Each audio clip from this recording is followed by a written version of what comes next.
That's what I was looking for. Yay. Thank you. Good evening, everyone, and welcome to the regular Human Relations Commission meeting for Thursday, September 18th at 6 o'clock. We will go ahead and call this meeting to order and go ahead with the roll call. Commissioner Myers, Present. Commissioner Monroe, Present. Commissioner House, Present. Vice Chair Harper. I did just send him a message, so we'll see, and I can try to keep alert on my phone. I am also present, Commissioner Buchanan, present, and Commissioner Lycan. Present. We have a quorum. So now we're at the agenda approval. Is there anything on this agenda that folks would like to amend or add to? Can we talk about maybe other people know the Fright House being utilized for daycare family center, maybe there's some issue. Okay, yeah, could we add that to new business as item? E?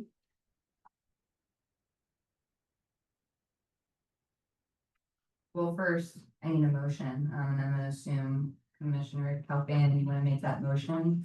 Motion to add Fright House, say the new business. Okay, can I have a second? Second. All right, Commissioner, Lycan went ahead and seconded that. All in favor to adding that item to the new business part of our agenda, say aye. Aye. Aye, any opposed? Hearing none, we will go ahead and add that. Thank you for that addition. Is there anything else that folks see that they would like to amend or change or add?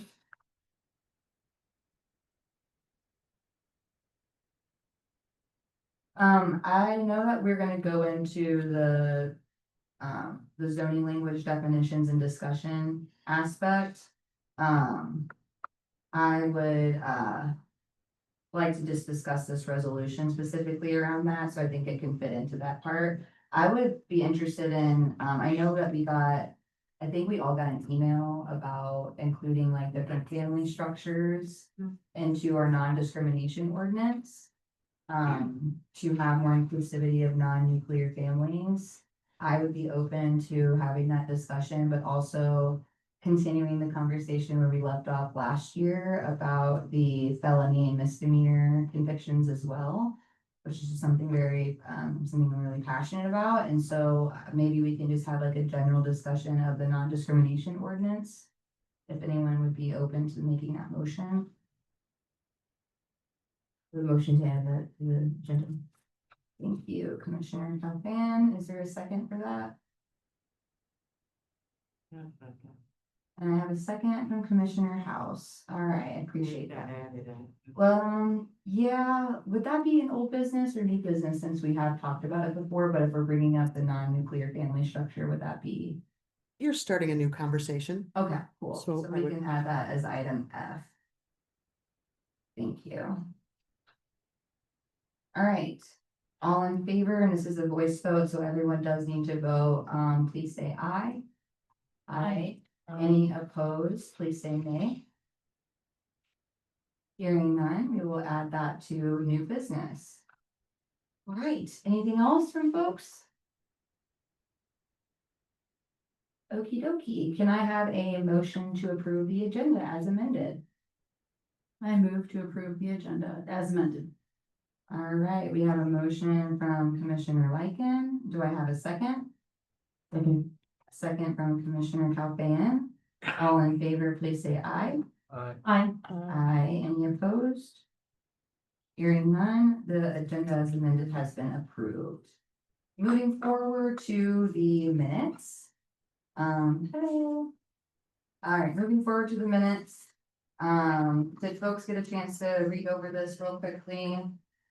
Just to see if everything checks out. I know we've had a few, folks absent, so is everything looking according to the right plan?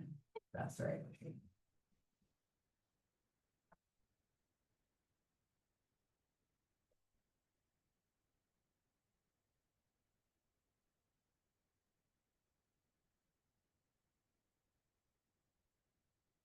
Ooh, actually, should we include that we had a presentation done by Oh, the, both? yeah, the group that came in last time. Yeah, where would that fit? Maybe Public. usually we do have like a I know on council agendas, they have like presentations. I don't know if that's the same structure we follow. It is, but because we're adding it, I would just, make a note in there, right? Because it wasn't on our agenda. Okay. Does anybody remember where that came in? Was that? I believe that was, let me actually look.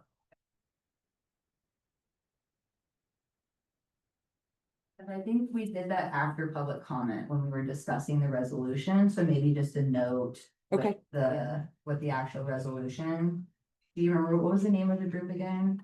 Michigan Action for Cuba Okay, meeting. okay, cool, thank you. Michigan Action for Cuba Committee. Yep. Thank you. Thank you, Tracy. City clerk.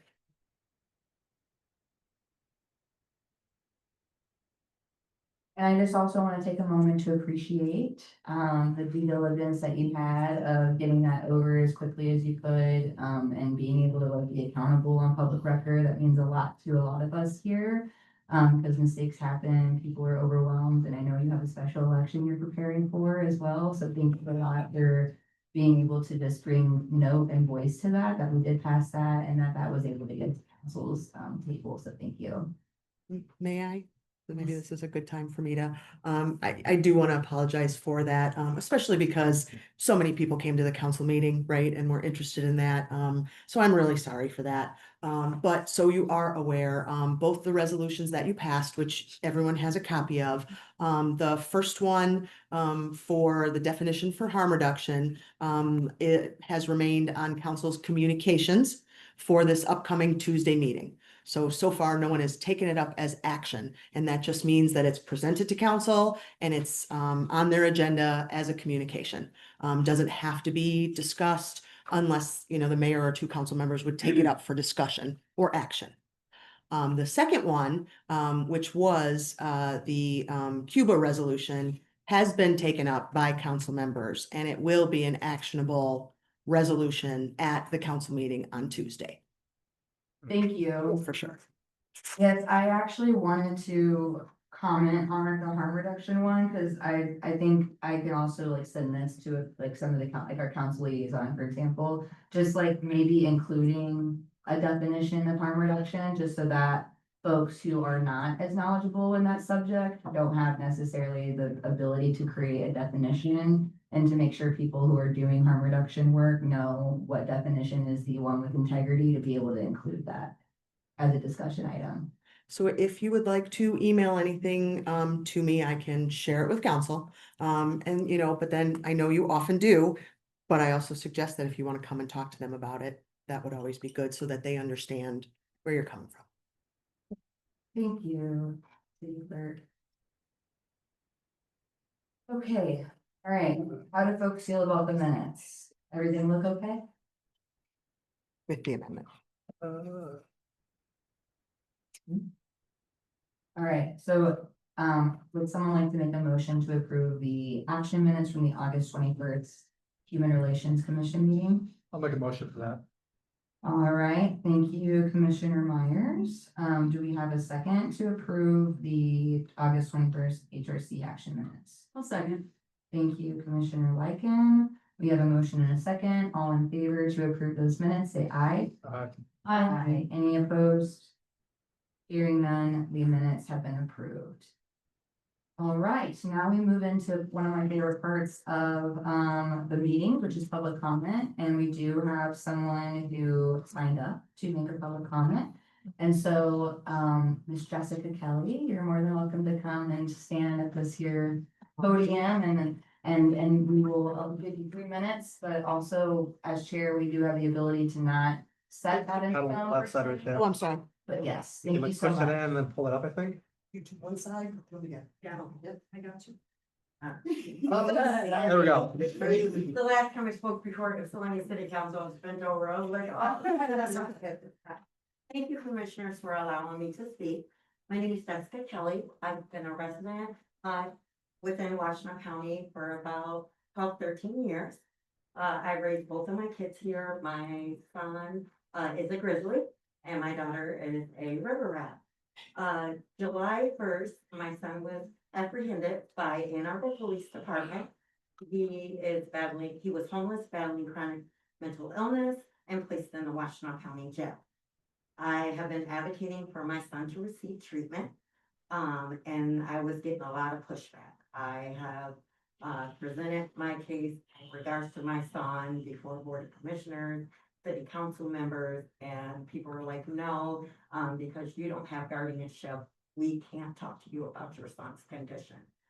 For those 2 months, because he wasn't receiving treatment, he was refusing to talk to me. I was trying to visit and he was just refusing. They removed all his privileges. He's in a 6 by 6 foot cell, barred door, and he has no privileges, so he's suffering mentally. And he has worked in this community, he has volunteered, and it's just unconscionable to think how he has been treated, by those we thought we could trust to care for him, the community and the leaders. And it was kind of just ignored. And I'm still advocating for him and pushing for him. We did have a win today with his misdemeanor, but we still got some, things that need to be cleared up, in the court. And there's just a lot of language. I mean, even, the climate right now, hearing things, by Brian Kilmeade about wanting to hate ILL, mentally ill, unhoused people. It's alarming. So, hopefully we can work together as community, as leaders, as officers, as commissioners to try to get some understanding about those who are unhoused, suffering mental illness. And thank you for your time. Of course. Thank you. Thank you so much, Ms. Kelly. Is there anyone else in the audience who would like to leave a public comment? Is there anyone online that would like to leave a public comment today? No, sorry. No, that's okay. All right, so hearing none, we can go ahead and close public comment. I would like to just take a moment to address what Ms. Kelly did say. I really appreciate your courage and strength to come here to be able to speak about such a very intimate and personal experience. Per MDHHS, Black Michiganders experience homelessness 3 times the rate of white Michiganders. And Washtenaw County is the 3rd highest county with racially disparate numbers in those homelessness statuses and also fatal opioid overdoses. So even though we are a very resource-rich community, we also have a lot of travesty still that is happening, and it is our job as Human Relations Commissions by purpose, by mission, by bylaws to be able to try to help make this city equitable. We actually have a police advisory commissioner in the audience right now. I highly encourage you to also go to those meetings to be able to speak about the nuances of police responses to folks who are having mental health conditions and also experiencing homelessness. I think that conversation would be useful there in that space as well. So I just want to thank you again. Is there anyone else that would like to make a comment real fast before I move on? Yeah, I want to chime in because I think that it is the duty of law enforcement at this state to acknowledge mental health and homelessness goes hand in hand. They have to acknowledge, they claim they're acknowledging mental health. But if this young man is not receiving services, I can't see how they're acknowledging any. So I would encourage you as well, as Commissioner Lane say, to address this before the other, what is it called? Commissions, yeah. Yes.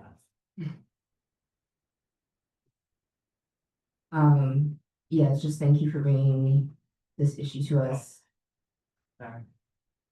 I'm sure it's not easy to do, and I would like to talk about that under the, maybe it's too late to do the agenda, but talk about, just just the issues that homeless people in our community are facing when we talk about Fright House as well. I'm glad that you brought up that recent incident because it's been really worrisome to me as well. It's like the incitement of violence against the homeless community and just maybe if we could just talk about things that we might be able to do to protect that part of our community more. I think that would be a very useful conversation, especially under the current administration with, we had grants pass Supreme Court last year, which was criminalizing folks who were sleeping outside, but also, just historically and in general, the executive order that came out this year.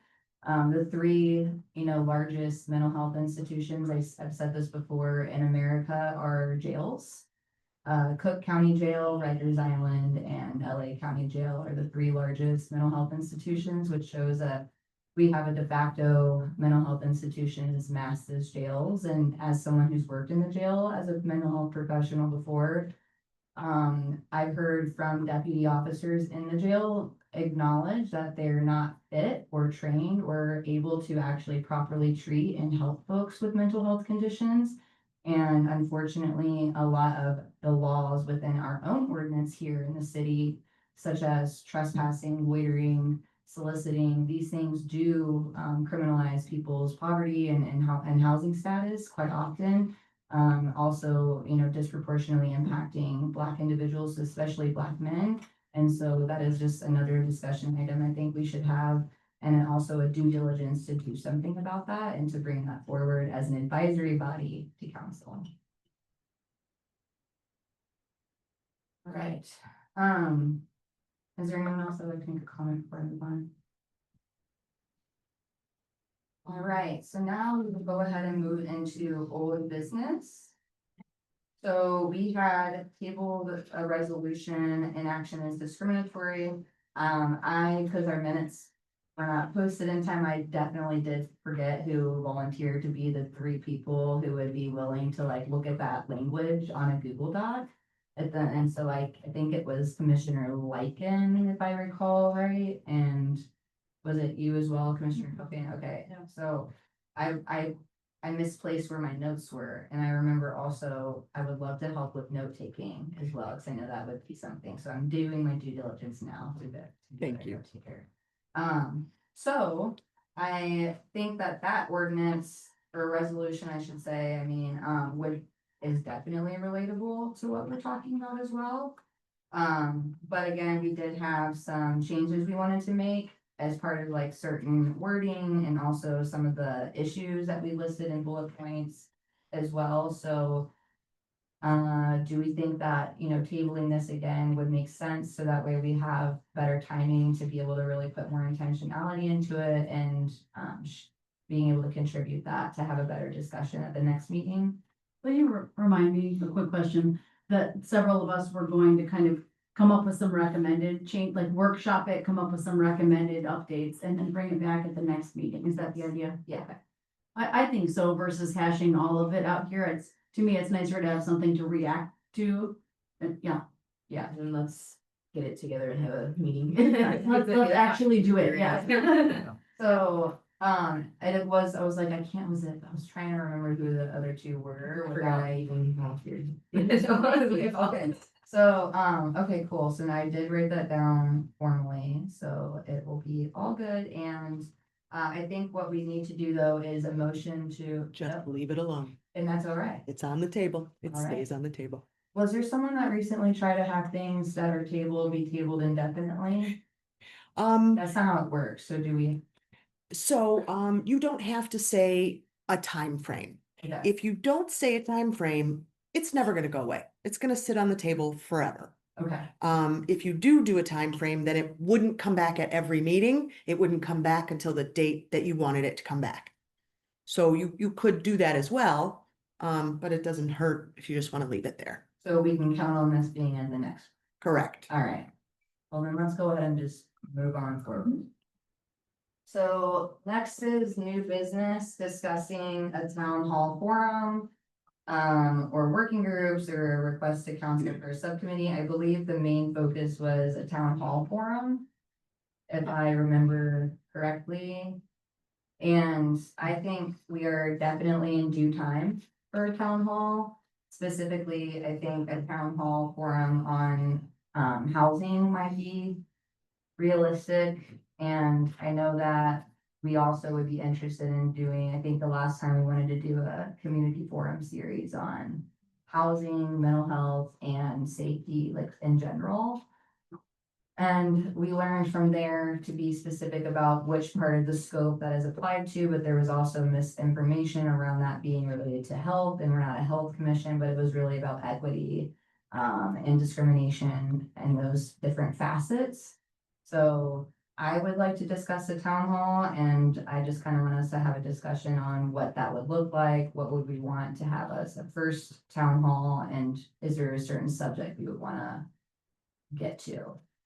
Maybe a point of clarification. There were, and this maybe was 2 meetings ago, 3 kind of potential work group areas. Yeah. Did you happen to have the languages? I think you said them, but Yeah, language as to what those were exactly. yes, and those are also I in, don't know if they were in these minutes or if it was a meeting. yes, yep, yeah, Apologies, I just don't have it. no, you're okay. You're right, it was in the Oh, last okay. packet, but it's only in the minutes Seen it, here. girl? There, It- in the last. in the We only August have the 21st minutes, packet. yes, Yeah. yes. I know some people are getting text messages from people potentially out and about, but let's try to silence our phones here for a minute if possible. So yes, they're in the August 21st meeting packet.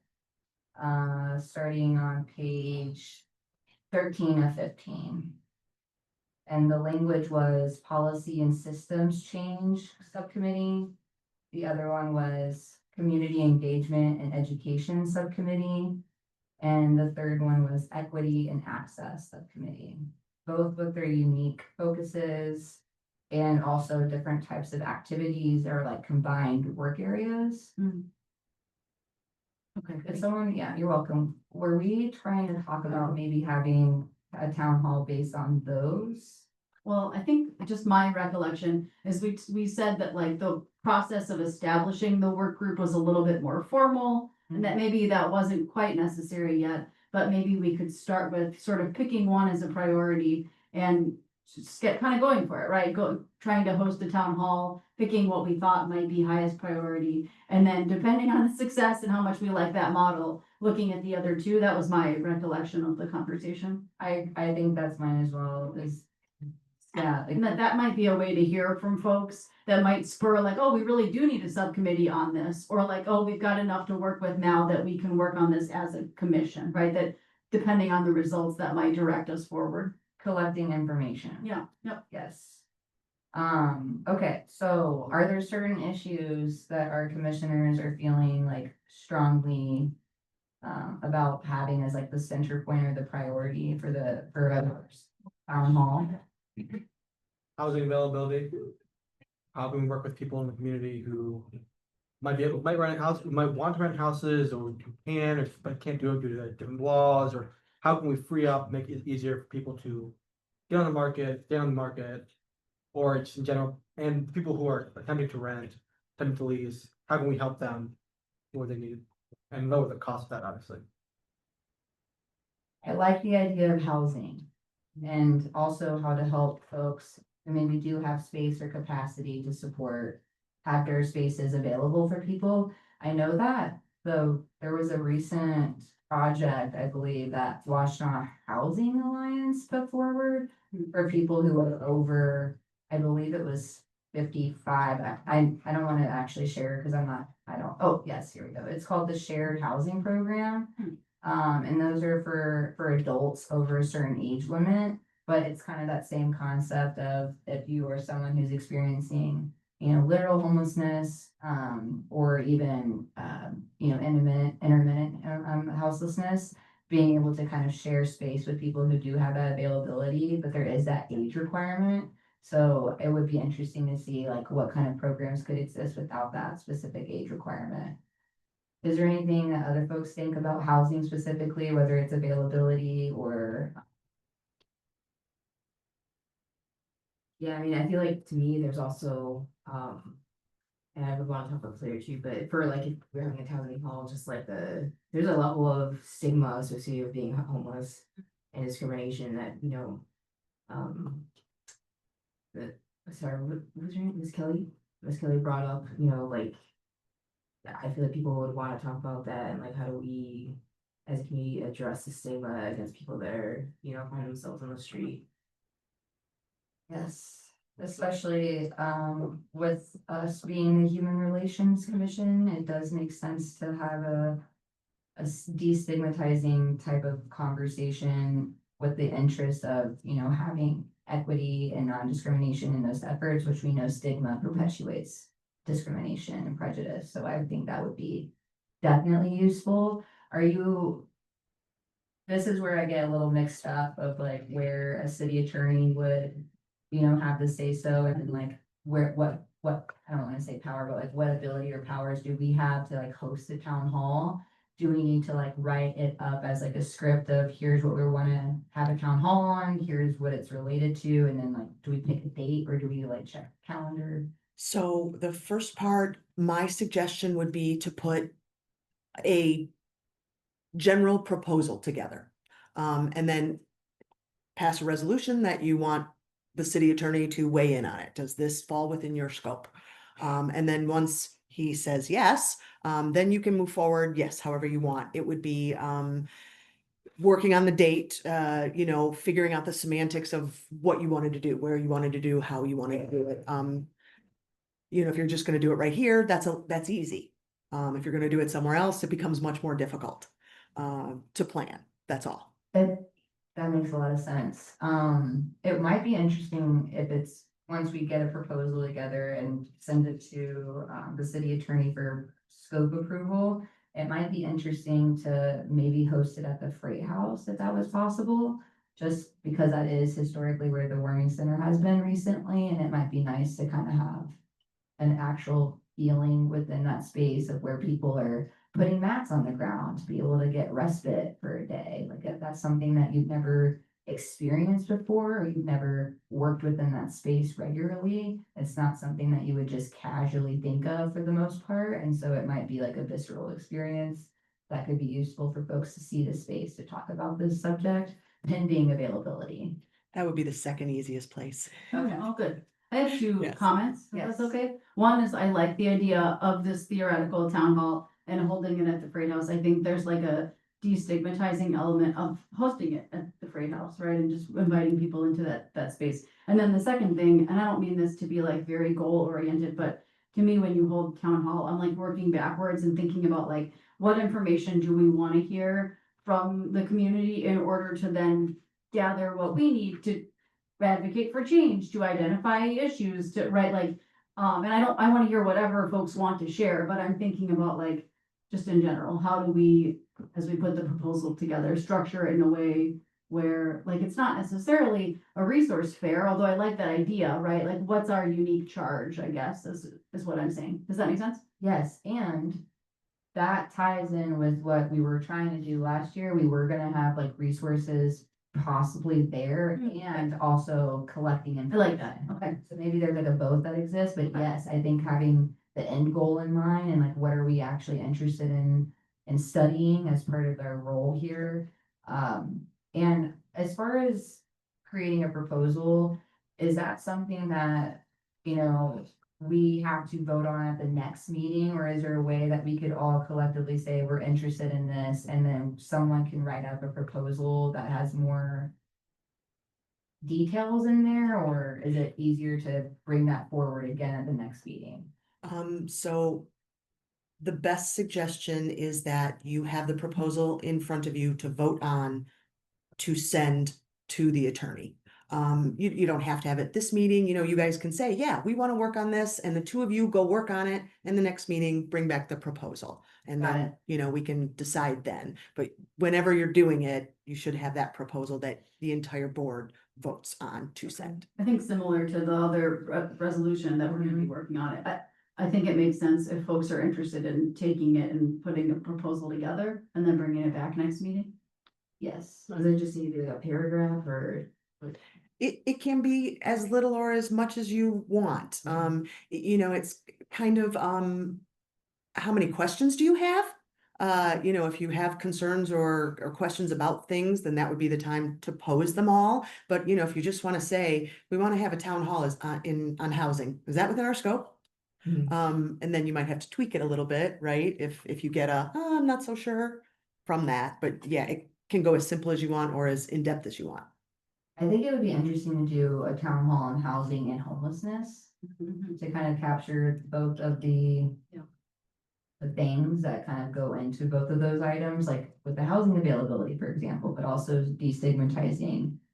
Some of these experiences for folks that usually cause them to be treated as a subsection of a population. I do, I would be interested in helping out with that proposal, but are there other commissioners who would like to work and start? I'll say, is there any commissioner that would like to start a Google Doc to share with myself and maybe another commissioner to kind of workshop this proposal to be able to vote on it at the next meeting?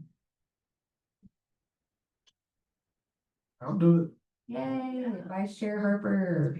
All right, so would you be open to like creating a Google Doc, starting it? Okay. Thank you. Thank you. Is there someone else who would like to join on to that effort? Yeah, okay. All right, so Commissioner Calfan will assist, myself as well, and then Vice Chair Harper is okay with getting the Google Doc started for us to workshop this proposal together to bring it to our next commission meeting, which, what is the third Thursday of October? The 20th, maybe? Just be helpful for you to know. I think it's the 20th. 23rd, no, 23rd. no, the 16th, actually. Is that right in our calendar? September 2, 3, the 16th? Mm-hmm. Yes. Can I ask a quick question That's about fine. the proposal, maybe directed to Tracy, if that's okay? Is it helpful in the draft to try to match like our aims to our chart, you know, Yes. To your purpose? not to be presumptive, but Yes. just like, this is our understanding of why it fits, and then, Absolutely. okay, Sorry, I Yeah, didn't mean to answer. You know, lawyers are lawyers. sure, So if you give them direct correlation, yeah, okay. Just rather than being like, is it, you know what I mean, and then, like, Yes. no, oh gosh. We've learned last year that it was helpful to be able to point to which article or section it was referring to as far as like aligning the scope. I realize I'm suggesting that as a person who did not volunteer to write it. I am glad to help also, but I think that would make it an effective use of time, if y'all don't mind. Yes. Thanks.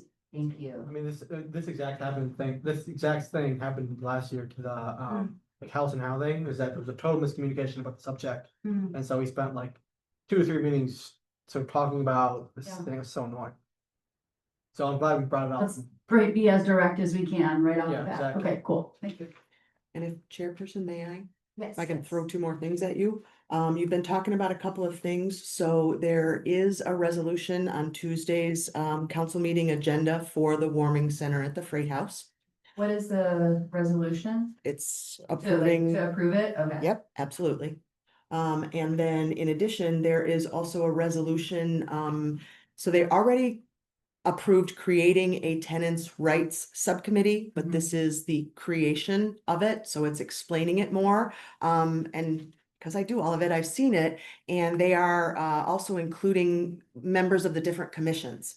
So they will be asking you for one of your members to be on this subcommittee. And I feel like it kind of ties in Mhm. with the theme of your you know, town hall, and maybe that can all kind of be worked in together. Yeah. There we go. Is it true that that subcommittee will be housed in the HRC? Is that how that, I think I maybe heard that's a potential.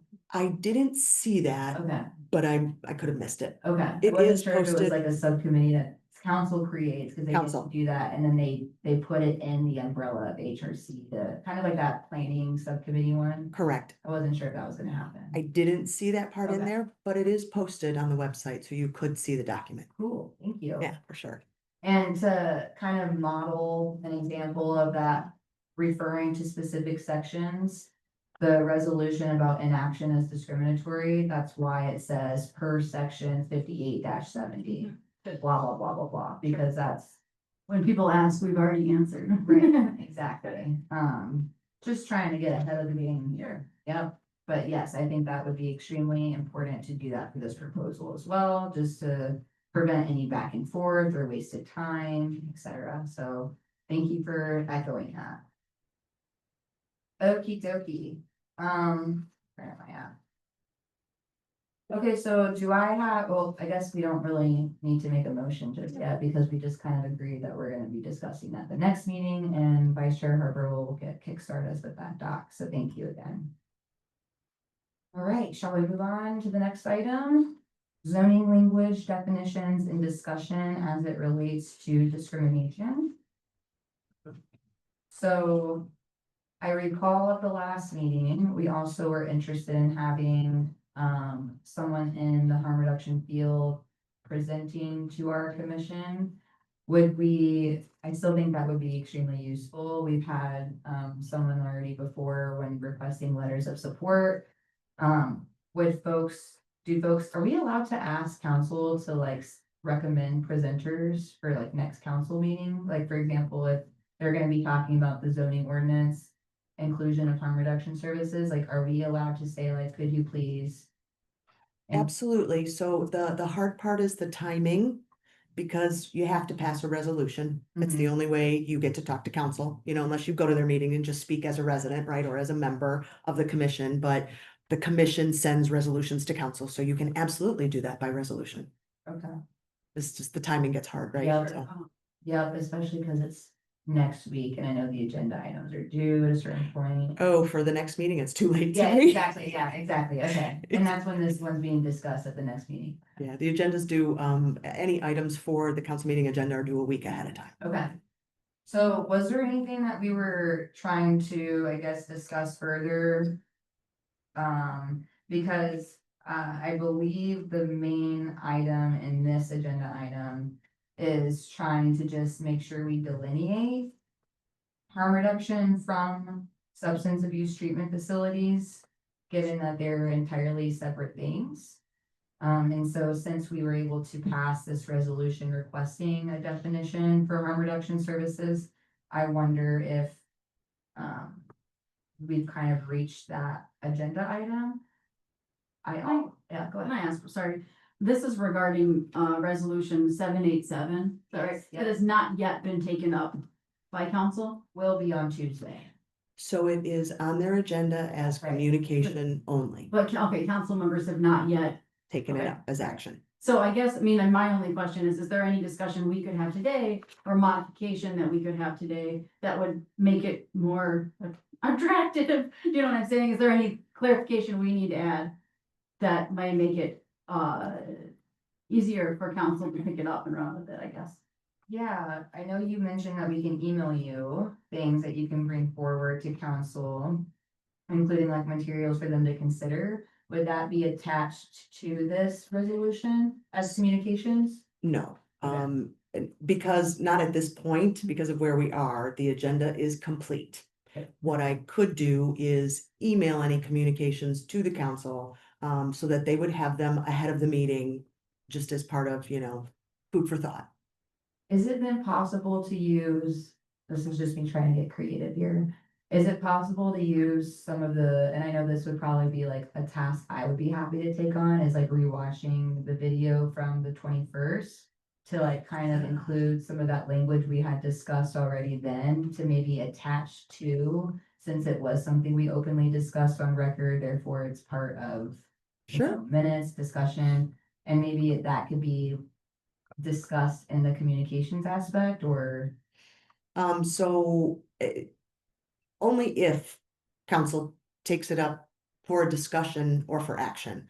Otherwise, it just sits on their agenda as communications. Okay, But that would be like what your information to me would be hopefully trying to get them to do, right, is to take it up. yeah, okay, sorry, Commissioner House. So would it be more beneficial to do it at City Hall? Yeah, just show up to city council, yeah. It'd be more beneficial to do it then so they can put it in place. I plan to be there. So I would be happy to be able to make a public comment about that. I know that council does appreciate when they see commissioners in the audience and sharing in public comments, so if there's other commissioners who have the time and capacity to attend that meeting, I think that would be awesome. I think the main kind of, conversation was, again, that there's, over 60% of the fatal overdoses happening are right here in Ipsy City for the county. And again, there are racial disparities within those numbers. And so when we have a downtown area that doesn't allow harm reduction services, which are again different than a substance abuse treatment facility, that can be devastation to another, demographic of people, when we really need to make sure that we're able to support folks and meeting them where they're at, and whatever that is, that they're needing in that moment, because dead people can't recover, and whereas, substance abuse treatment facilities, they typically have like a clinical treatment plan, there's usually medications just, given out, there's also, I think what I was also interested in is, even though our zoning ordinance doesn't allow like testing or treatment facilities, we do have a treatment testing facility downtown called on-site substance abuse testing. So it felt a little odd that a group, an organization that is a Black-led organization that was doing harm reduction work in this community was pushed out because of a nuanced ordinance that didn't have that harm reduction defined. And so rather than trying to help define it to some degree to help meet these community needs, whenever we voted, council has voted that racism is a public health crisis, that we need to have some proposed values kind of aligning with everything we're doing, but then that not being fully embodied and embraced when we have people doing the work here in this community, that does save lives. And so to be able to not have that work out, but then have this, testing facility that does take urine analyses and does take blood samples, I'm presuming as a testing facility, that you would assume disqualify them from being downtown because of, the zoning law ordinance language. But again, I don't want to cut out a service for people. I'm just trying to point out the discretionary use of our zoning ordinance. So that was the main kind of ethos behind that. I know that you had mentioned earlier, providing a clear definition or an example of what we mean when we say harm reduction, and I feel like that's a great start. And if you have the capacity, I think I could come and be in support on Tuesday. And I think you're more of an expert than I am in terms of presenting it, but I think starting there and giving that information to council. And then, I guess it seems like, and maybe this is not on the agenda for council on Tuesday, but it would be great if we could get to the point where council were considering the zoning ordinance. And I guess having sort of a revisiting conversation about harm reduction services, right? Seems like that's an ultimate goal. Yeah, our mayor has, vocally supported harm reduction services as, a social worker herself. So it would make sense to me that people would support, this type of amendment. And I believe council does have the power to be able to do that level of change. And again, it would just allow those types of services to be present, in the community without any obstruction. Because again, I think what I said at the last meeting was, it's like, you don't have the definition for orange, you only have the definition for red and yellow, and you're like, how do I classify orange? I'll put it with yellow. That's not. Kind of put it in a bucket that it doesn't belong Right, in. Yeah. right.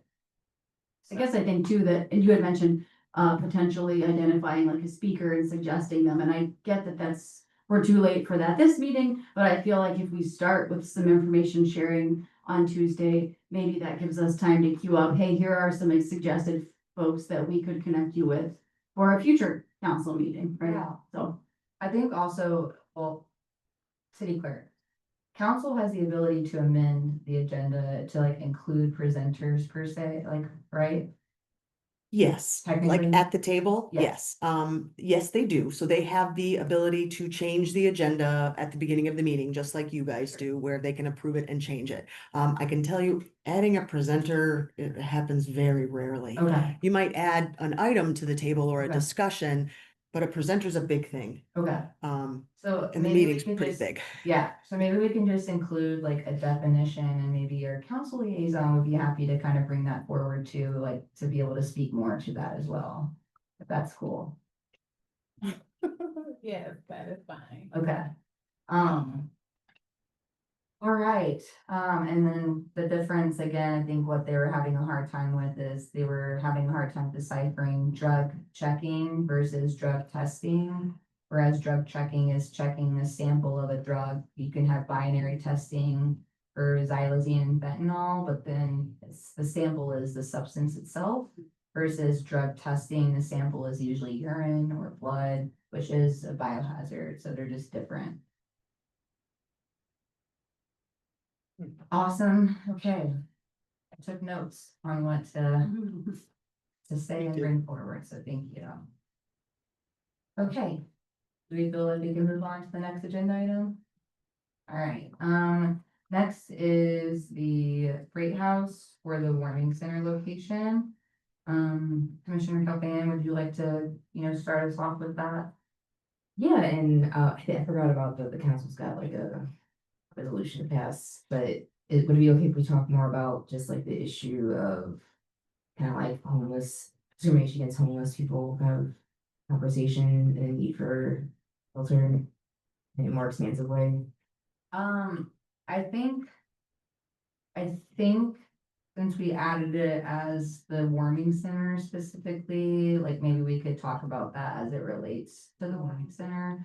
But yes, I think that would be a very important conversation to have, so. Oh, yeah, I think that, I mean, given that the Fright House has to be like kind of renewed every year, I was part of the coalition of people who the community put together at Ipsy Gathering Space, which was shut down beginning of COVID. It was in the rack. And then we pushed for like you have to do something. The city has to do something, like to provide some kind of daytime shelter for homeless people, and they opened the Fright House, and I think it was with the understanding that it would be temporary and some kind of new solution or something would be figured out. Now it's 5 years later, and people like the Fright House, and that's good. But it's like I feel like it's not right that people are put into a situation of even more precarity to be like, is the Fright House going to be renewed this year? I don't know, and they're already homeless. I wonder if like the HRC, if we could, it's kind of too late for this year, but just for future years, kind of maybe pass a resolution or something to be like, there's got to be some kind of like permanent shelter situation that is not like dependent on external factors.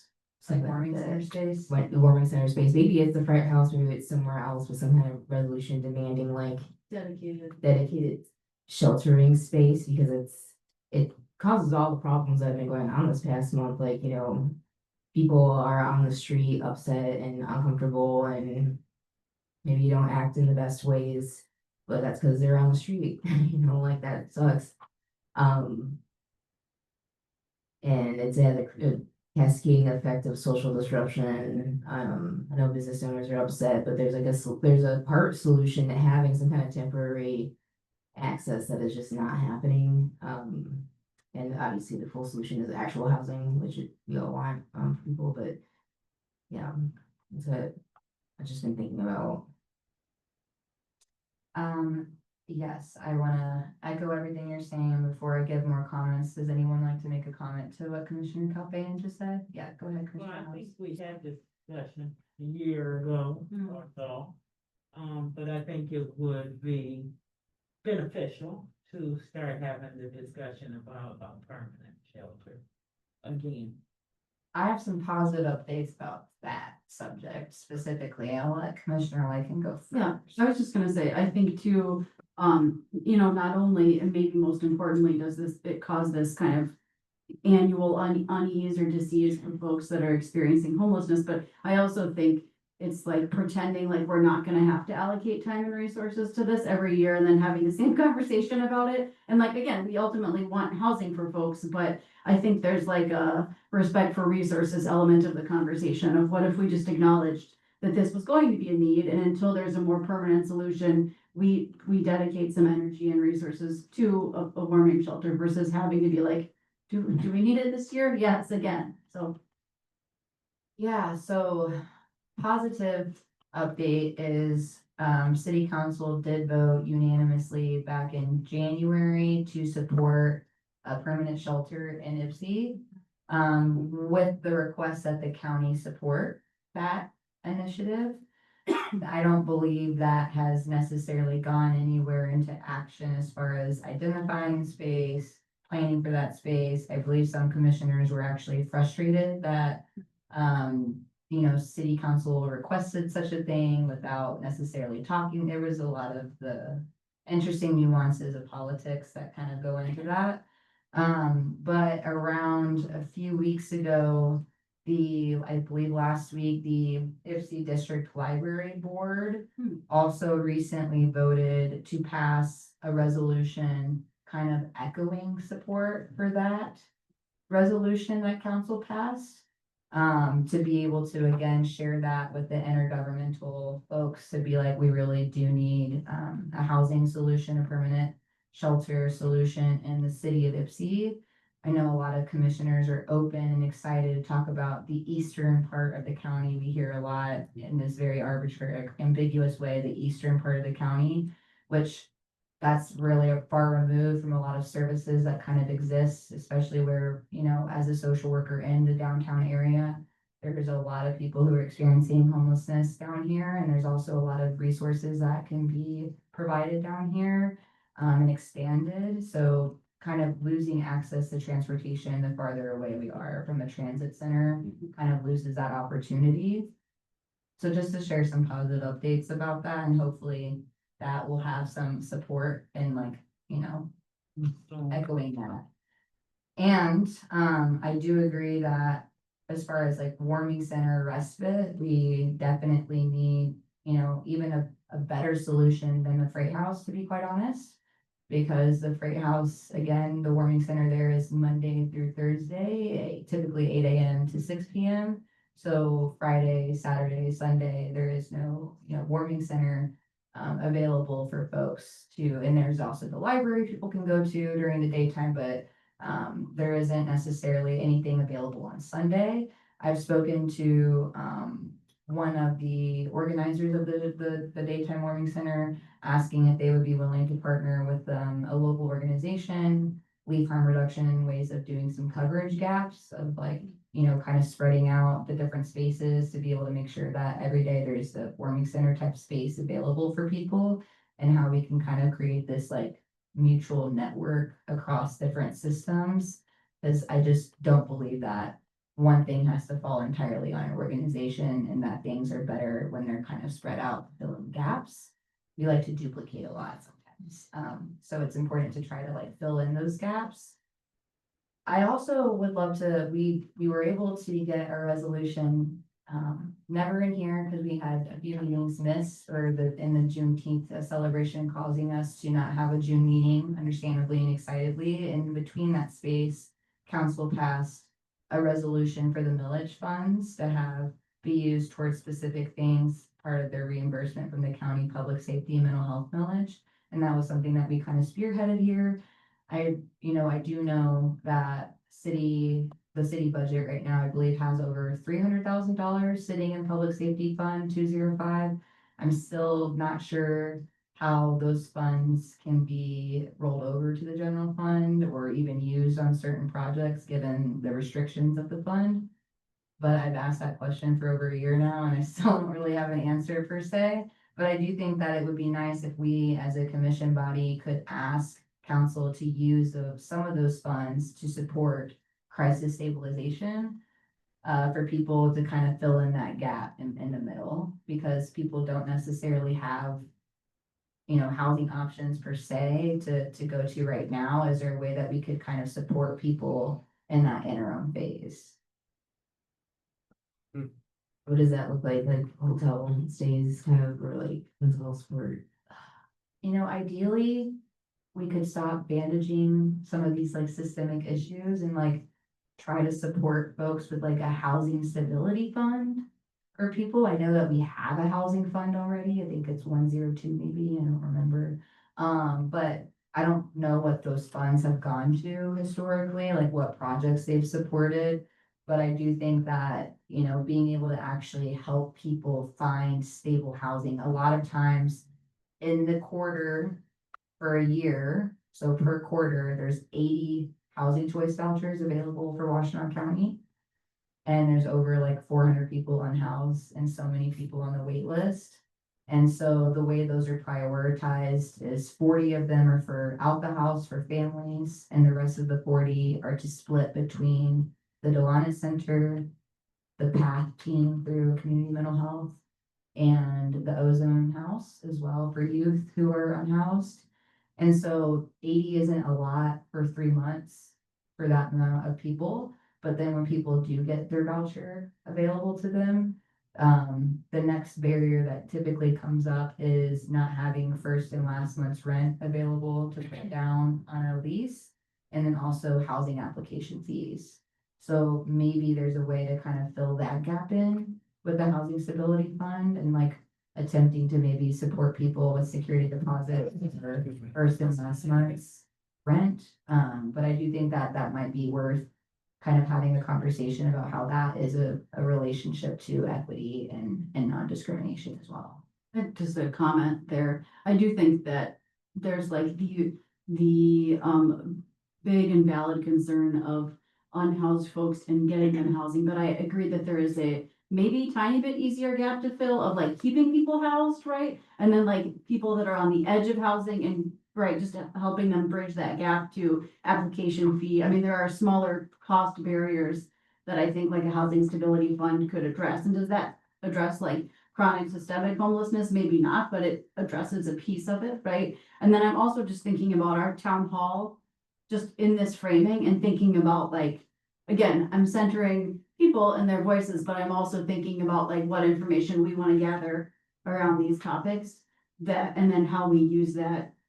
I jotted down, Chair, you had mentioned that city council, how did you say it, passed a resolution to support a permanent, how did you? Shelter. Emergency. But there's kind of not been, it with support from the county, but that hasn't moved anywhere. I'm wondering like, how could our town hall conversation help to jumpstart, advance, gather information? Is there a way to, does that make sense? Like, Push the, yeah, be a catalyst or a fire under that. Not kick the can, but push the needle forward. Yeah, Yeah. yeah, whatever advancing metaphor you want. Yeah. Anyway, just thoughts. yeah, I agree. I feel like there's not, I'm glad that they did that, but there's just not, maybe not enough political like pressure to be like, this has to happen now, you know? I mean, I think you all feel that way, but actionable, witnessable, you know, pressure to the county to be like, no, not later now. And I also think too, like, I know we all know a lot of people who work with the homeless community, like getting like prioritizing the input of the people who work with the homeless community and the homeless community themselves about what this place looks like is really important, instead of it just being like prescribed and not a good fit. Like you were saying, the Fright House is like not built to be a homeless shelter retrofitted or anything like that. Having that input valued and front and center, we could help with that or advocate for it. And I just want to be very clear that I think the warming center is the solution right now. Yeah. And long term, I think there's better solutions that we could explore to have a more regular kind of recurring solidified solution to that. But also the solution would just be a shelter now and housing stability in general and affordability and accessibility. But okay, many things. So Tracy, city clerk, what is the rules or ability to kind of, I guess that would be a resolution again, like if we did want to ask council to, after the town hall, I'm presuming we would want to kind of create some of these solutions, but would the commission body have the ability to ask council to create such a fund, for example? or consider to create such a fund? Absolutely. I can't tell you if like they can do that. But, yes, you can always ask them to. Could that be something we inquire about? Like, For could sure. we ask, could we get a legal opinion on that? Yeah. We need to vote on that, though, I know that. Correct. Okay, so how would that, what would the wording be specifically, in Okay. your opinion? So you want to know if The council process, yeah, can create a fund to support housing stability and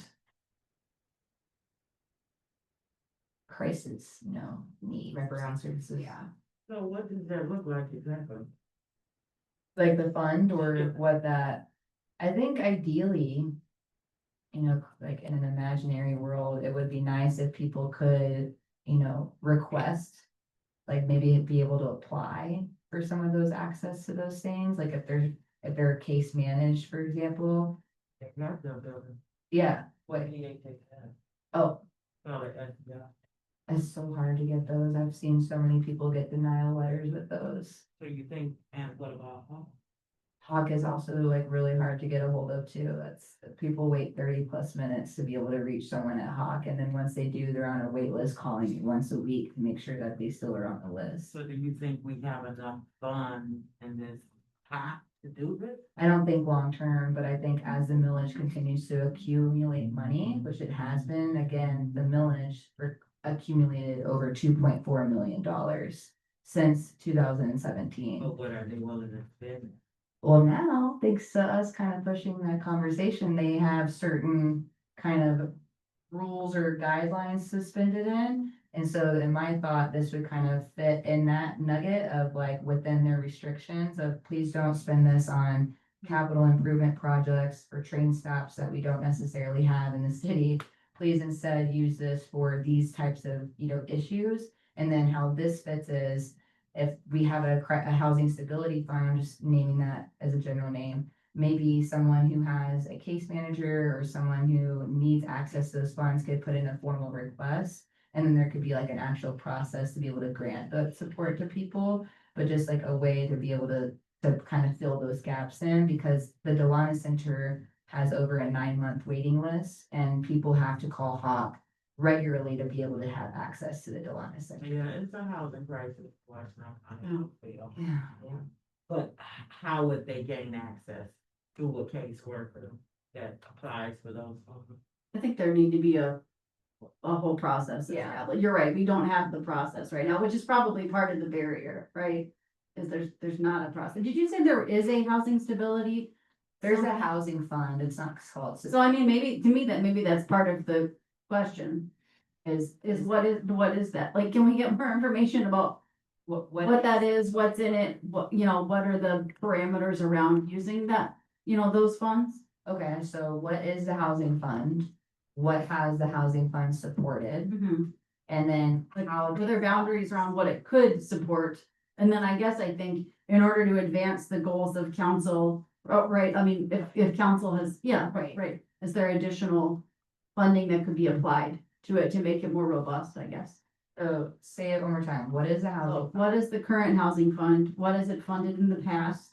What are there parameters around what it can fund, right? And then like, how might we bring additional funds to that if that's the right method to address some housing instability?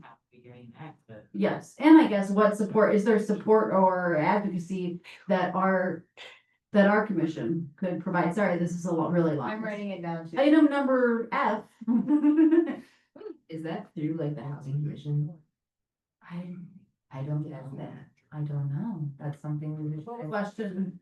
Is that through the Housing housing? fund for the housing commission or through? I don't think so, right? Okay. So what is the housing fund? I believe it is 102, by the way. What has it funded? What are the parameters on what it can fund? And then is there support? I feel like I missed something in between. I guess it's just like, if we really want to address housing instability, is that fund adequate? Like knowing what's in it and knowing more about it, are there more resources we could put towards that? Okay, so okay, I got it. So is there support for stability, housing stability within that fund. The biggest question is how do you? How do you access it? Yes, and I guess. Who has the ability to access it? I feel like this is a conversation that this commission could help take on if we, once we know some of that information.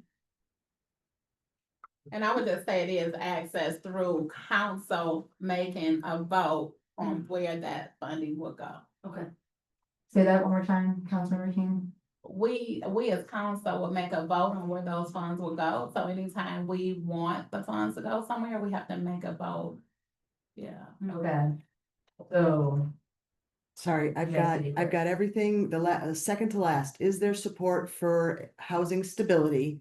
And then what was the very last thing after that? Sorry. the whole legal memo, I think questions are like, what is the housing fund? I got that. What has it funded? Yes, What are the parameters on how it, on what it can fund? correct. Is there support to kind of have housing stability components within that fund? And then what is the process to access that fund, which you just answered, so maybe we don't need to. Okay. How can the process to access those funds change? Yeah, I guess, I mean, if that process, does that work? Is it working? Can people access those funds? I guess is the question. Right, Does that because make sense? to kind of go back to what you were saying by Commissioner House, if.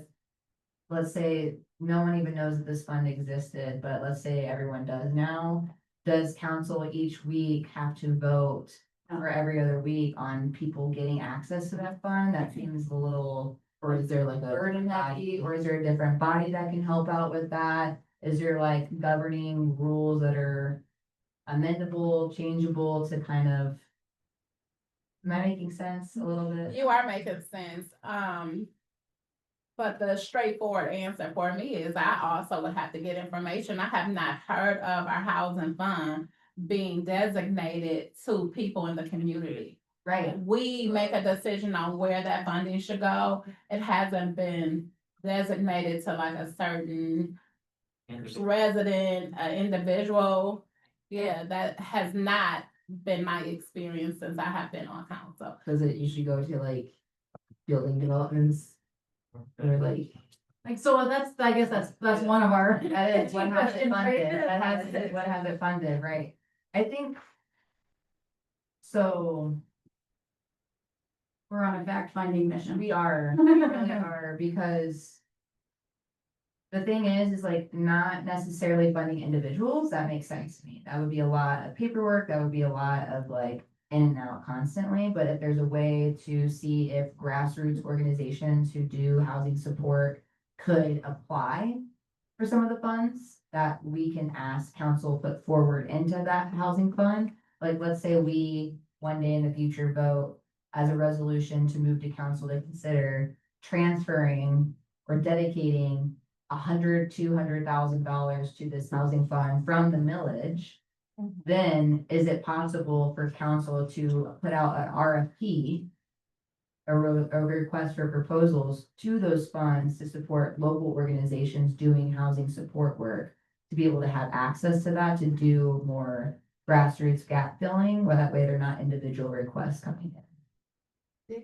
Yeah, I think we can beyond. Yes. Well, I think we've got a lot of questions, Yeah. right? And I think Yeah. depending on what information we get from those questions, I think I think that allows us to have a discussion.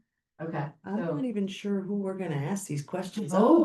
Are you putting this to Parker? council? No. Oh, you're putting it to. Yeah. Okay, I think that's Great. what we were wanting to vote on, a legal memo, right? okay.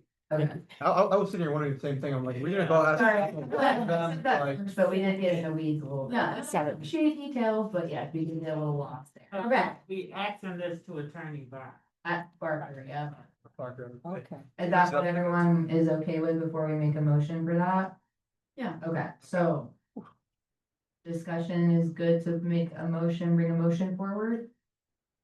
I move that we take this list of questions and give it to the city attorney. Okay, for a legal memo, do I have a second? Second.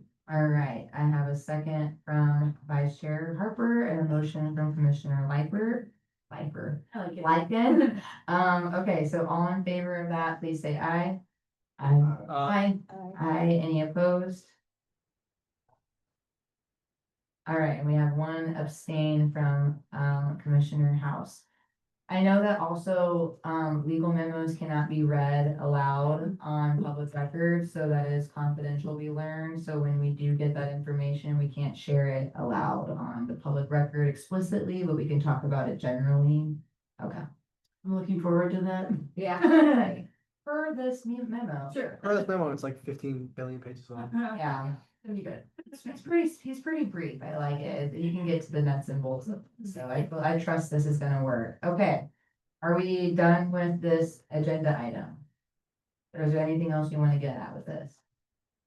All right, so now we can move forward. Wait, Yes. I just realized it's kind of dumb, but, we have a city manager, we can ask him, why not also add to this, hey, can we ask, not only to the city attorney, why don't we ask, the city manager as well?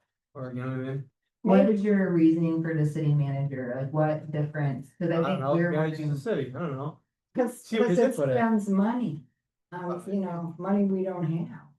We keep We have like asking over $3 lawyers million for- in our rainy day fund right now that we have had access to for a minute, and the point is, we want it to come from the millage, which is just sitting there as taxpayers, we've already paid into that.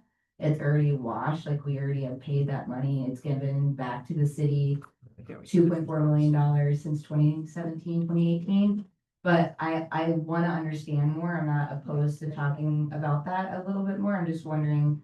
I think our framing, at least correct me if I'm wrong, was the city attorney would be able to answer the legality aspects of that, to be able to then maybe have a conversation next with Yeah. whoever can kind of go from that, but just wondering like what is legally possible and not possible, I think was my I think level I of should thought. have phrased that better, I'm saying more of like.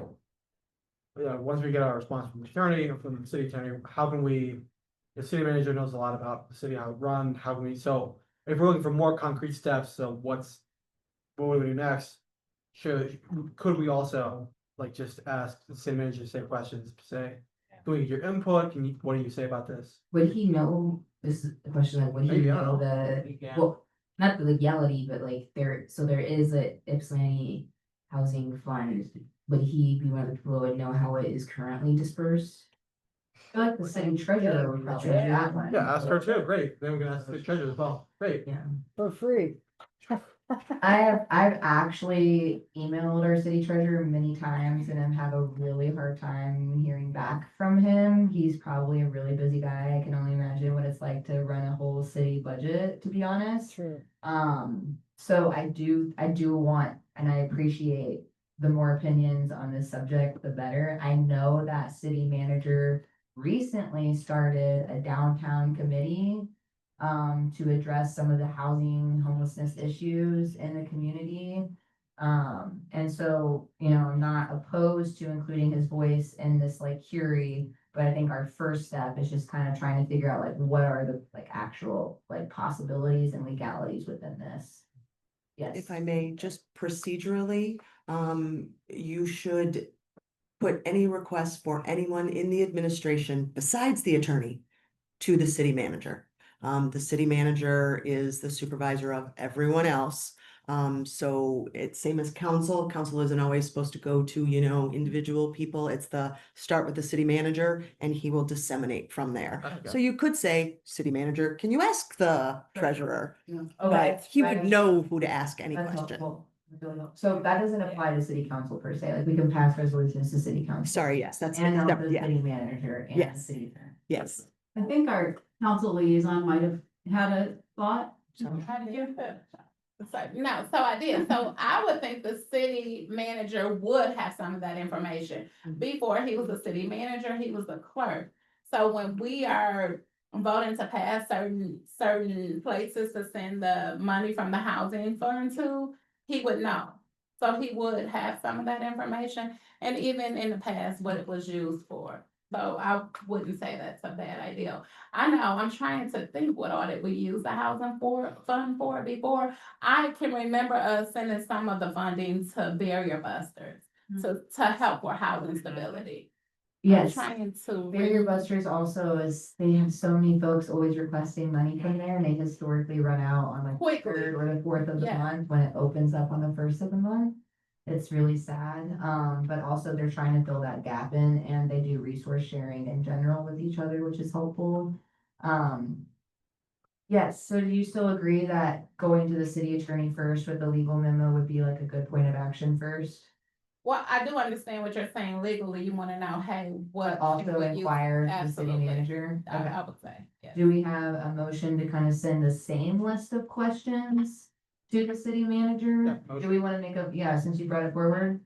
A motion Yeah, from I'll motion that. Commissioner, wait, Wait, hold on. who wants to make the motion? I'll make the All motion. right, Commissioner Myers makes a motion to inquire the same list of questions to the city manager, and then Commissioner Monroe has a second, okay? So then all in favor of that memo going forth towards the city manager, say aye. Aye. Any opposed? Any abstain? Hearing none, we will go ahead and pass that along. Thank you. Okay, now we're in the second part of the public comment. We not doing that. Are we already? Do we have enough? I don't see enough. We added an F, I Oh. thought. It was the family. oh, the Non-disclosure So much. comments. I didn't draw my arrow. Sorry about that. Thank you. Okay. So item F, again, I think this is gonna just be more of a discussion because we probably need to create some language around it. But I was referring to an email that I believe that went out to all of the commissioners regarding including like non-nuclear family structures to the non-discrimination ordinance. I just need to just pull that up for myself.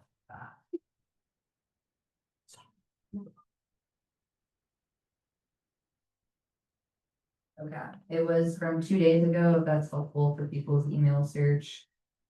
September 16th, around like 2:53 or so.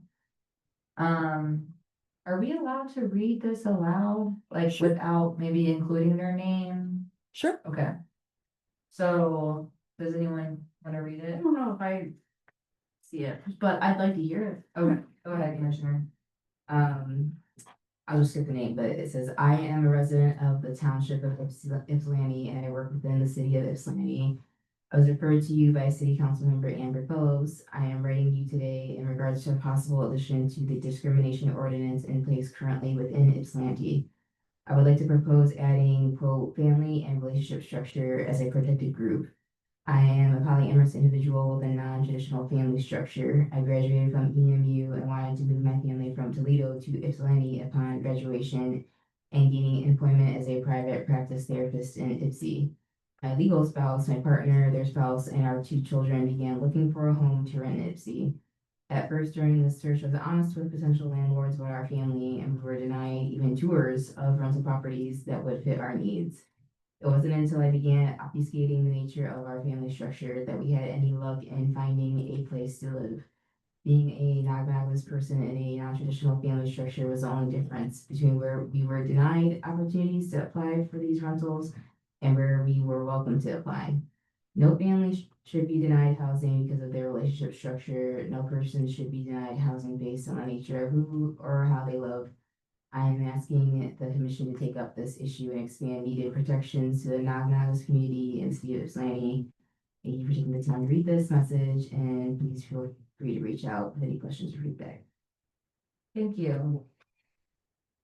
So I think it might be worth our time and effort. I'm not an expert necessarily in the language framing around that. And I would probably want to inquire. Oh, go ahead. Oh, can I finish this out? Oh, no, Okay. you finished now. Okay, I just would want to inquire maybe from the individual about like language suggestions, just because I would hate to have a good intention and then not do a meaningful job.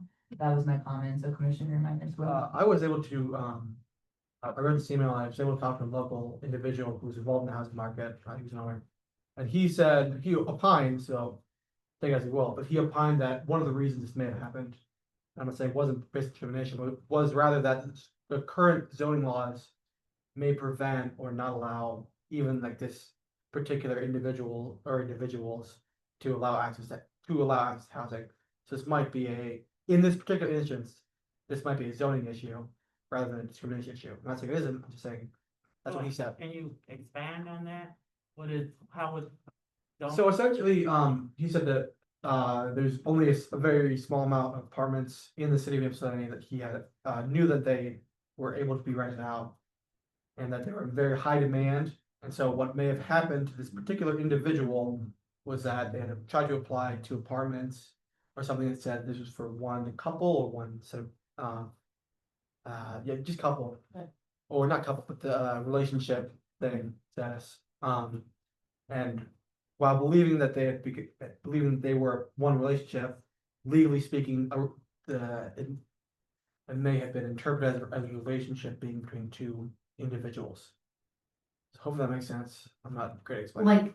Like, just to clarify, like the housing was zoned for like a single family or like Yeah. a limited number of people? Yeah, like it was a single family, but they didn't view single family, No. they view single family as two individuals, not more than two. No, because I do understand that there are, I mean, there is sort of like a capacity in terms of like, this unit cannot house more than X, Y, and Z number of individuals. But then I also understand how you could encounter discrimination where it's an adequate size, right, for the number of folks in your family, but you encounter folks who feel like, oh, that's not what I view as a family. So that, it is a good question I mean, it seems like it's worth looking at the language either way, but maybe there is a zoning issue also. Yeah. Yes, Commissioner Commissioner. They also have number of, bedrooms. Yeah, You know, you yeah, can't have 5 people in a one bedroom. yeah. No matter what kind of people they are. Yeah, that don't mean they sleep in the bedroom though. Yeah, but it's the law. It It's is the law that you got to sleep in the bedroom? Well, No, you can't have 5 people in a one bedroom apartment. Okay. Like, it's like that. There are some people in impoverished situations who definitely sleep. Is that meaning that that's illegal to do that? Yeah. So Also, then we should work on changing that too, to help with our low income families who are kind of put in that predicament often. yeah, I was also wondering, did they tell you who discriminated? What landlord? Was there I think any it was just reference a to that? general, I think it was like a general. So who is the one that opined? Was he the discriminator? not as far as I'm aware. From the, I don't know. No, it is not. from the tone of the email, and I haven't seen it, but, I mean, it seems like this maybe is a pattern, or they encountered this on multiple, Yeah, you know, I mean, the way they phrased it made it sound like we encountered this a A few lot? times, yeah. yeah, I'm looking at they redid the zoning ordinance for family definition in 2022, and it says a couple different things, like a family can be one person, a group of 2 people related by blood. Then it says no more than 2 domestic workers employed by the household, or no more than 3 additional unrelated persons. And then also like a collective number of individuals living together in one dwelling unit whose relationship is of continuing and non-transient domestic character.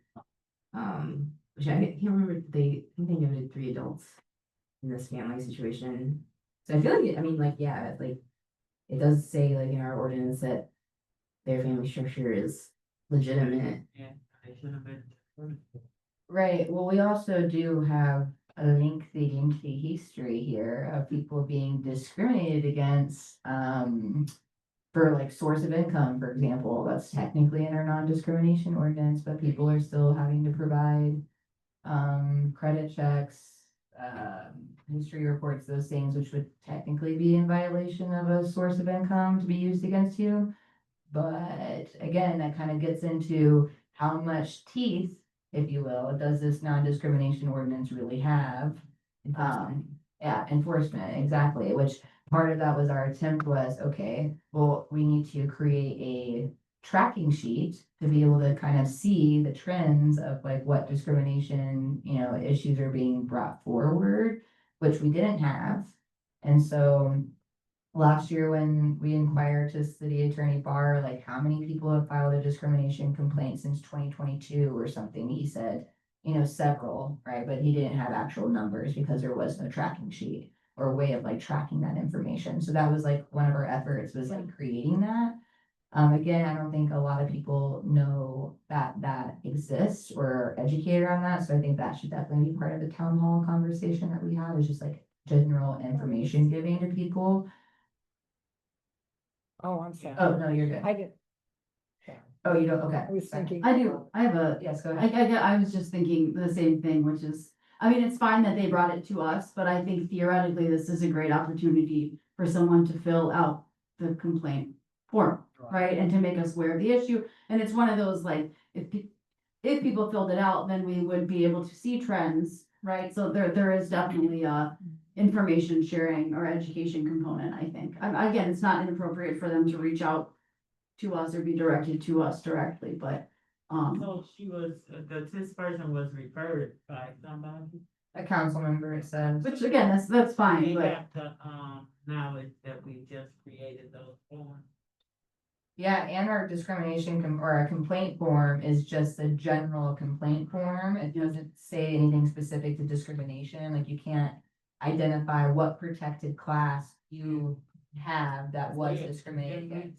Didn't we discuss that already? Yeah, and then it was on a website and it wasn't, so I'm just gonna may I, can I move to make a discrimination complaint form. better? Yeah. Yeah. Improve it, yes. We did want to do that. I believe I have like a draft version somewhere in my drive. So yes, absolutely. I think that Can that's we add that to the next? agenda. Yeah, Yeah. that can be in proposed business for next meeting.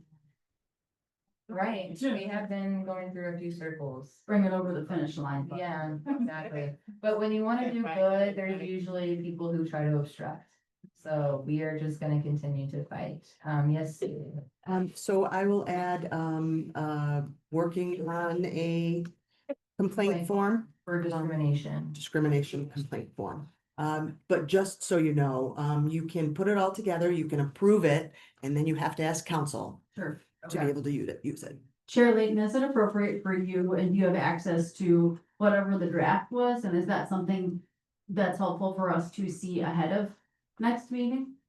Yeah, I would be happy to share. Or to be included in next meeting's packet, maybe? Yeah, just like what kind of queries that we would create on. Like, I'd rather start from something if Yeah. I got something, I right? agree. Fine. Okay, so what? Go ahead.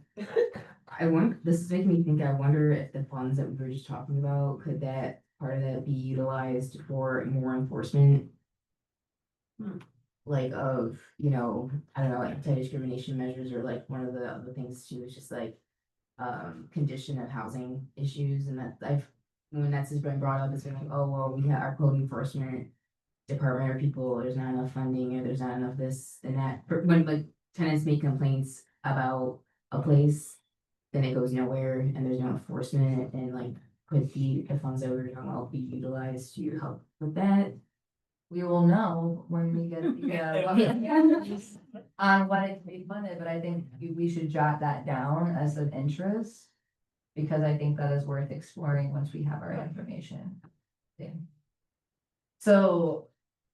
Regarding the family structure, explicit language and I think reaching back out to this individual to maybe get some language suggestions, I'd be happy to do that. As a chair, if someone else feels eager to do that, they're more than welcome to also reach out to them.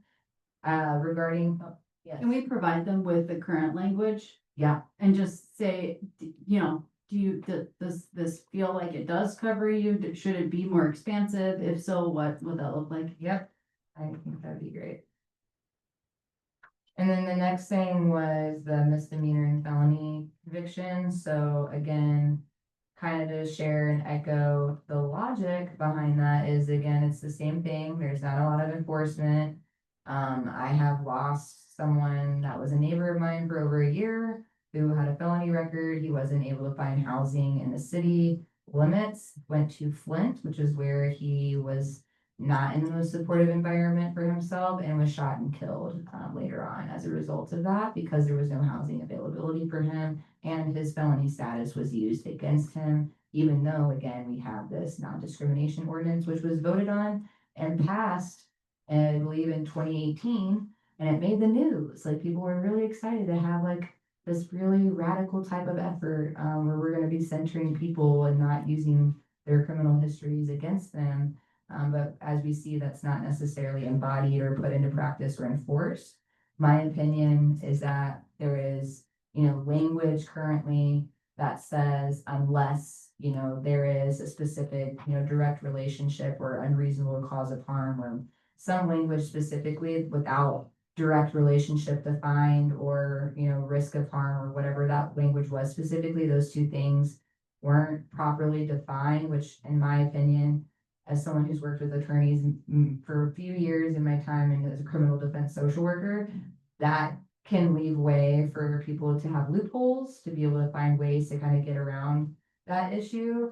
And so I did find a past experience where City Attorney Barr, if you remember, provided us definitions and we did not agree with any of that as a commission body. So it kind of just dropped, honestly.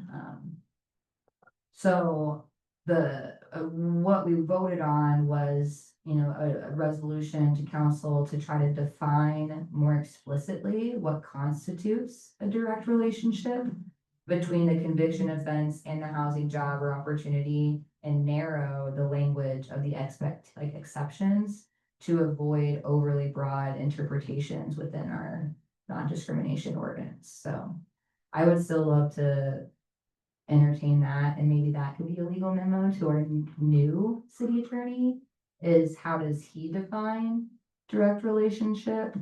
And what is some parameters that we can include around if there's exceptions to those rules, there are, and in housing choice vouchers or places that do have affordable housing, there are HUD restrictions that are just federally guided, and they cannot be changed no matter what a local entity divides or decides. And those are usually things involving certain drug related incidences. So there are some things that we can't broach understandably as a federal rule. But what if there was also time limitations that could exist? Could we have 3-year caps on some of these things, and people could be, considered after their 3 years post parole or post conviction? So just thoughts of what we can kind of maybe inquire about as far as that part of our non-discrimination ordinance. I don't know if people think that should be another legal memo, I guess is my question. I think we have to, we did this extensive, Mm-hmm, back and forth on this, mm-hmm. so, You mean with the previous The city previous attorney? attorney, Yeah. yeah. so I guess maybe we need to go back and start where we started from. Yeah, Uh, yeah. Between what months was this? If we wanted to look. I feel like it was very early on. Yeah, It was one of like, our first projects. I would say it was before June, July of last year. Right, last year? Yeah, we started early on, Summer of last year. it was before Bob retired. Right, I think he still works for the city on a I mean, contract before basis. he was here. Right. talking about He did explain federalism very well to us, Mhm. if you remember. I'm just trying to pull up the language again in our code of ordinances to see.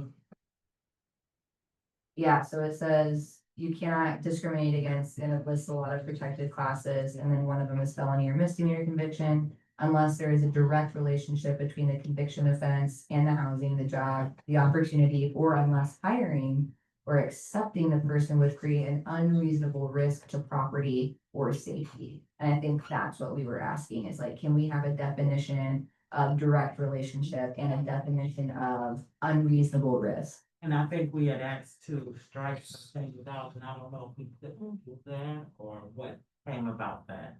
So can you look back on your, My notes, yeah, yeah, let's start from there. yeah. Do you think that it would be worth kind of sending forward a legal memo, just asking the new city attorney to define direct relationship and unreasonable risk? Yeah, Yeah, I think, yeah. Okay, I think it lets us know if we have the same limitations okay. as we had prior. Okay, so then do I have a motion to inquire to the city attorney about defining those two words? or Persons phrases. that find those two words. Those two phrases, yeah. Direct relationship and unreasonable risk. All right, I have a motion from Vice Chair Harper. Do I have a second for that? Second. Okay, and a second from Commissioner Calvan. All in favor of that legal memo going forward to the city attorney, say aye. Aye. Any opposed? Any abstain? I'll stand. We have an abstain I'll from, abstain. all right, two abstentions, is that right? We have Commissioner Monroe and Commissioner Myers abstain, thank you. All right, but that passed, so we will go ahead and get that legal memo forward, thank you. Okay, we have around 24 minutes left of our agenda time, so I believe now we can move forward to public comment. All right, is there anyone in the audience who would like to make a public comment for us today? Busy as always. Is there anyone online? No I one see online. us. That is one participant, great. All right, so moving forward for proposed business for next meeting, do you mind listing what we have so far? I think it is the working on a discussion for, no, sorry, working on the discrimination complaint form. Mhm. Um, The proposal, reviewing the proposal for town hall. oh yeah, review, sorry.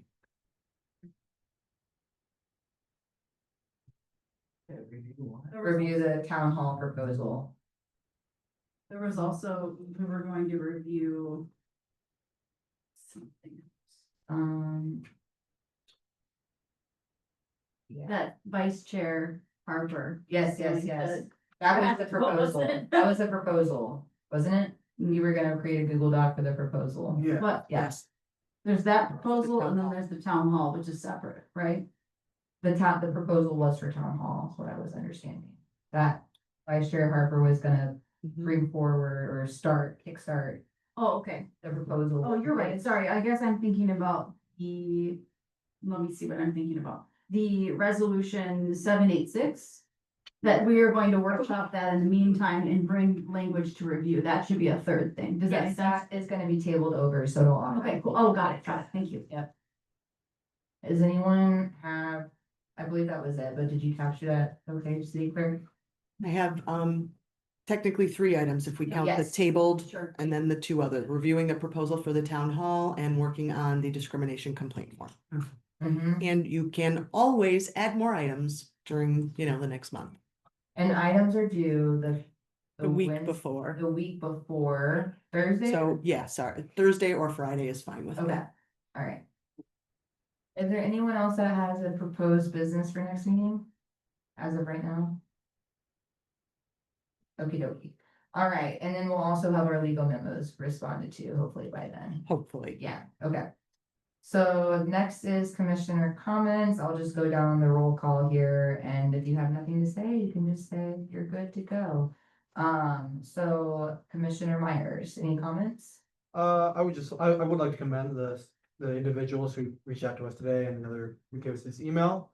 Well, we appreciate that you were able to come here and tell us what you wanted and felt free enough that you were, and welcome enough that you were able to tell us your opinions, what you thought, how you thought you could improve the city. So I really appreciate that. I'm sure the rest of the council also appreciates that, or the commission also appreciates that. So thank you for that. Thank you. Commissioner Monroe, No, I'm fine. Commissioner House. I wanna thank, Ms. Kelly for coming to speak with us. Thank you. Vice Chair Harper. Good job, everybody. Thank you. I'll skip myself for a moment. Commissioner Copan. Yes, I also wanted to thank Miss Kelly, and I wanted to, maybe we can all kind of think about how are we, what are we doing to keep our community safe in all ways, health-wise, discrimination-wise, and come up with ideas between now and next meeting. I appreciate that. Commissioner Lincoln. Yeah, just echoing, thanks, Miss Kelly, for coming and sharing. Appreciate you. And lastly, and myself, again, thank you again. I really appreciate that, and it does matter, public comment, so we hear you, and I look forward to us getting these legal memos and having more discussion, because what we're doing here does make a difference, so I appreciate that. And Moving on to adjournment, do I have a motion to adjourn the meeting at 7:40 PM? Motion to adjourn. Motion from Vice Chair Harper, do I have a second? Second. Oh, we got so many seconds there. Say Commissioner House was the most eager. So Commissioner House seconds that, all in favor, say aye. Aye. Aye, any opposed? Meeting adjourned at 7:40, thank you. Whoa, look at that. Finish before 8 o'clock. It's